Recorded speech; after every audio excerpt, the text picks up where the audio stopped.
All right, so for more than 400 years, we've been told that Romeo and Juliet is the greatest love story of all time. But what if we've got it completely wrong? What if we've been misreading the evidence this whole time? Well, today we're going to look at this play not as some grand romance, but as a tragic case study, a warning that we've been mistaking for pretty decoration. Yeah, you heard that right. We're putting the entire city of Verona on trial. And this idea right here, it just sets the stage perfectly, doesn't it? It's like imagining Shakespeare himself leaning in and telling us, hey, listen, this play isn't here to make you swoon. It's here to make you pay attention. He's basically asking us to be both the jury and the key witness to a catastrophe that, and this is the important part, could have been prevented. Okay, so let's start with a big question. Why in the world does Shakespeare tell us the ending right at the very beginning, in the prologue? I mean, talk about a spoiler alert. But see, it's not about spoiling the surprise. It's a really deliberate, really clever choice to completely change how we watch the story. He's not trying to build suspense here. He's building a legal case. Yeah, by telling us straight up that the lovers are going to die, the whole play just shifts our focus, you know? We're not supposed to be sitting there wondering what's going to happen next. Instead, we're forced to ask why. Why does this keep happening? We're practically invited to become detectives, to notice every single missed opportunity, every rash decision, and every time someone stays silent when they should have spoken up. All the little things that make death more and more likely. And that, well, that brings us right to the heart of our investigation. Once the tragedy is all said and done, when the bodies are discovered, everyone who's left standing, the characters on stage, and us, the audience, we're all left with this one single burning question. Who did this? It seems so simple, right? Just 3 little words. But the answer is devastatingly complex. See, there's no single culprit here. It's not one person you can point a finger at. Instead, the blame it scatters. It explodes like shrapnel, hitting people, hitting customs, hitting all the things that were never said out loud. So, let's start digging in. Let's examine the evidence against our primary suspects. So our investigation is going to follow 4 main lines of inquiry. First up, we've got this unseen force, what everyone calls fate. Then there's the hidden killer, speed, just the relentless pace of it all. Of course, we have to look at the adults and their completely failed authority. And finally, maybe the biggest suspect of all, the entire system, the very culture of Verona itself. So where do we start? Let's go with the most famous one of all, fate. Okay, so let's really think about this. Were Romeo and Juliet truly star-crossed right from the very beginning? Was their tragic end literally written in the stars before they even laid eyes on each other? I mean, it's a beautiful, poetic idea, but maybe, just maybe, it's also a convenient excuse, you know? An easy answer that kind of lets everyone off the hook. And this is where things get really, really interesting. This completely reframes what we even mean by fate. The scholar Stephen Greenblatt suggests that, hey, when Shakespeare talks about the stars, maybe he's not talking about some mystical cosmic force at all.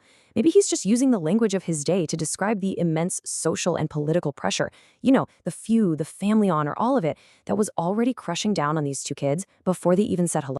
I absolutely love this quote from the critic Jan Kotz. It captures the idea perfectly. He says, fate here isn't cosmic, it's mechanical. Verona itself is a machine, one that's already running and calibrated for violence.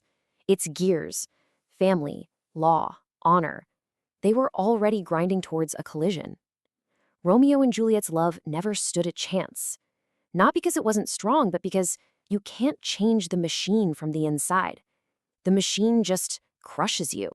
And check this out. Scholar Emma Smith points out something so crucial. The characters in the play, they only start yelling about the stars and blaming fate after their own choices have already led to a total disaster. So fate just becomes this label you slap on the consequences to make your own preventable mistakes feel like they were inevitable all along. It's a brilliant way to dodge responsibility. So, okay, if fate is just the pressure cooker, then speed. Speed is the real killer. This timeline here, it shows these critical points of no return. Moments where just a single breath, a single pause, could have changed absolutely everything. But that's the thing about Verona. There is no time to think. Every single action is just an immediate gut reaction. And this is such a critical point to understand. We love to call them reckless, but what if their speed wasn't a flaw? What if it was a survival tactic? Think about it. In a world where you are constantly being watched, where everyone is hostile, when would it have ever been safe for them to slow down and wait? The answer is never. Hesitation was a luxury they simply did not have. They had to act fast or they wouldn't get to act at all. All right, so if fate is just a convenient excuse and speed is the mechanism that makes the tragedy happen, then let's shift our investigation. Let's look at the people and the culture that built this destructive machine in the first place. Let's talk about the failed system of Verona. As the theorist Terry Eagleton points out here, Romeo and Juliet aren't the ones who started the fire. They were just born in the burning house. They inherited the conditions of their own destruction. The feud is the toxic environment. It's the polluted air they have to breathe every single day. Their entire love story is trapped inside a structure that was already rigged for violence from the get-go.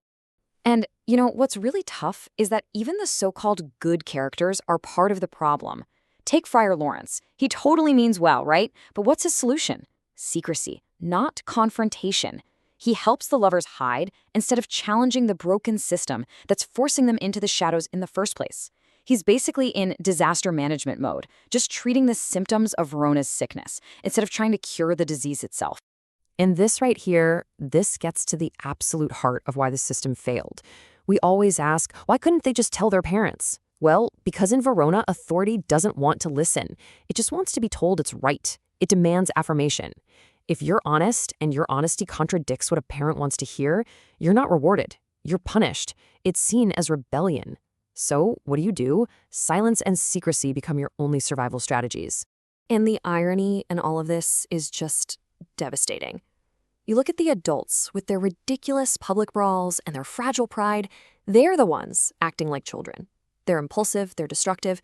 And meanwhile, the actual children, Romeo and Juliet, they're the ones trying to find empathy and build a real connection. They're forced to grow up way too fast, all because the adults around them absolutely refuse to. So, after looking at all this evidence, where does that leave us? Where does the blame actually lie? Well, it's pretty clear it's not with one person. It's not even with some abstract force like fate. No, the final verdict, it falls on the entire world that was built around these two young lovers. You see, the real tragedy here isn't just that they die, it's that the play asks a much deeper question. Why do we only start looking for who's guilty after all the damage has been done? The lesson is only learned when it's way too late to save anyone. Sure, the families finally make peace, but they do it over the bodies of their children. And let's be honest, peace that's built on ashes, that's not real peace. It's just an aftermath. And this lays out the chain of events perfectly. It's like a recipe for disaster in 4 simple steps. It shows you exactly how you get from a disagreement to a tomb full of bodies. And notice where it starts. Authority demands silence. It all begins when a culture stops listening, when power values obedience more than it values understanding. This is literally the blueprint for destruction. And this might be the most vital takeaway of all. Their intense, passionate, all-consuming love, that wasn't the thing that killed them.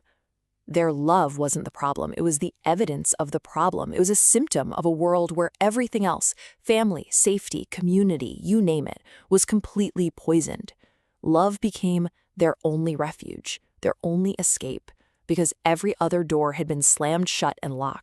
So that leaves us with one final, and I think really urgent question for today, because this isn't just some 400-year-old story, right?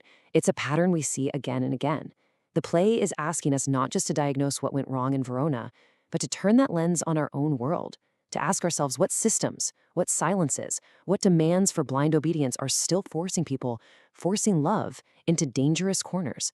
What do we need to change right now so that no one ever has to love out of sheer desperation?